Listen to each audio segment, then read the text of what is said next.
What's up, everybody? Coach Joe Miley here, and I want you to like this, comment, and share. This video, I'm going to delve into some history, and I want you to follow me on X as Coach Joe Miley, but also Joseph Whitbesinger, the historian, the guy with a degree to teach history in the state of Maryland and DC to children. And I want to object to the fact that my grandfather, William Wayne, aka Whippy Whippesinger, is not being mentioned in all this political history. Whippy was president of the Machinists Union from 77 to 89, and you go Google William Whippy Whippesinger, New York Times obituary, and it'll tell you about him. You can also just type in the name Whippesinger, Winpisinger, Whippy Whippesinger. You can type in the Whippesinger Center in Google. Any of that's going to take you to Placid Harbor, his education idea for organizing efforts in the labor movement.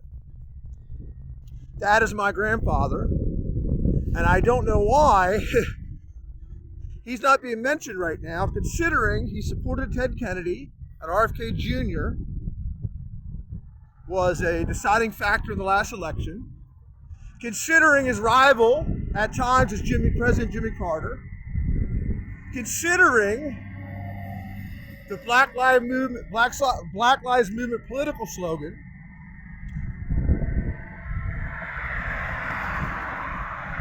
and the fact that my grandfather is a civil rights activist who supported Jesse Jackson in 1988, so much so that he gave his nomination speech at the Democratic National Convention. How is his name omitted from the history we are living today 40 years later? I read a biography by Jimmy Carter that talked about the UAW president. It mentioned the Kennedys, and my grandfather was nowhere in it.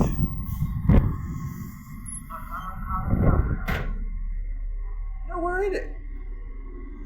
Nowhere in it. Why? Because I think I'm going to have to write the history. I think I'm going to have to write the history. Somebody told me to go write a biography. I had to sort through some things. I had to mourn his death that I didn't get a chance to mourn because he died 2 years after my mom. I was mourning the death of my dad through COVID fog, cognitive impairment, heart palpitations, walking all over Puerto Rico talking to strangers, wondering why I was confused.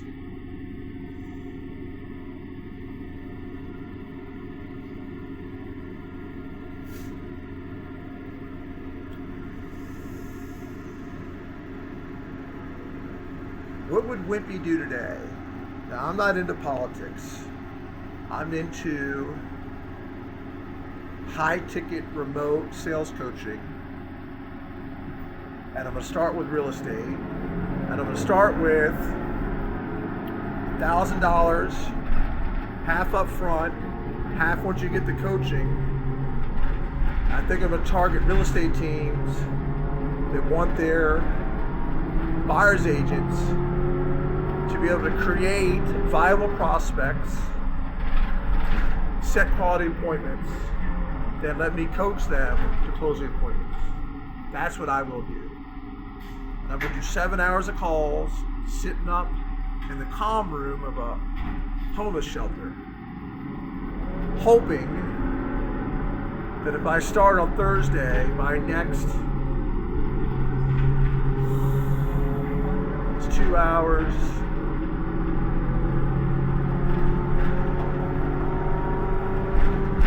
I don't know about the mornings right now. I think I'm going to do social media in the morning and calls at night. So it's 2 hours a night. Friday's cooked.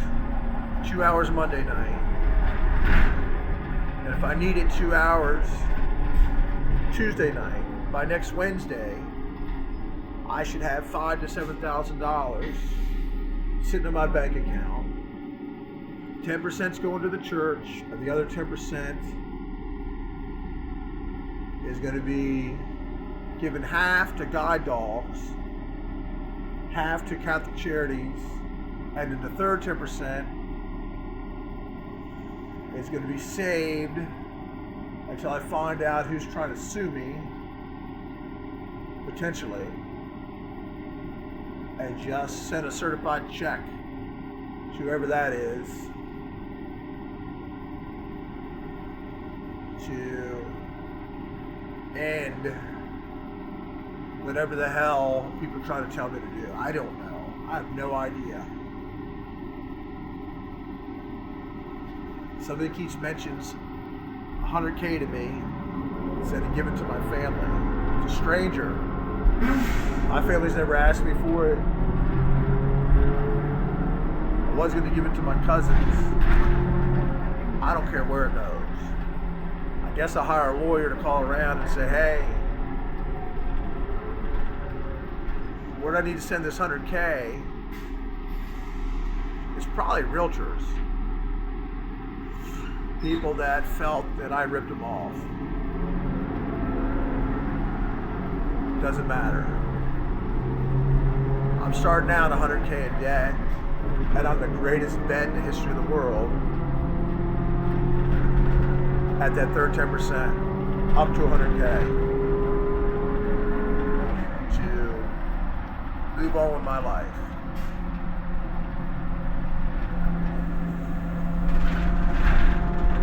Back to my grandfather.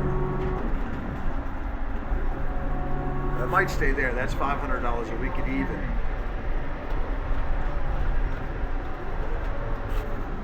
Why would I go pay $1,300 a week when I pay $500 a week? When you're just starting out. Think big, start small. I did my hotel research. $500 a week is nothing. That way, if I don't average my one sale a week that I would need to live there and eat like a king, I can fall back. And there's no reason to go spend $1,300 a week when I want to get myself out of that $100,000 of debt that I probably owe the realtor board.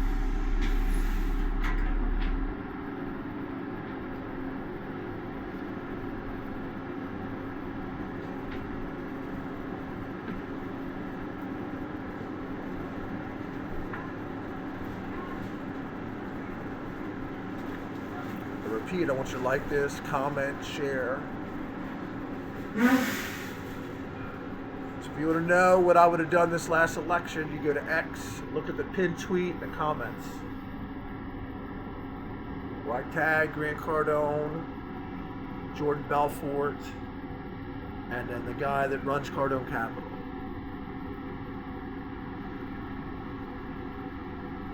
Probably need to put Eric Thomas on there somewhere.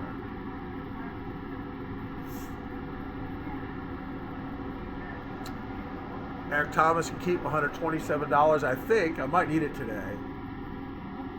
And I'm moving on to learn from a 29-year-old female called Lois Silver, who's doing what I want to do better than me. And if I follow her and do everything she says to do, I'll get where she is in 1 year. $1 million closed sales.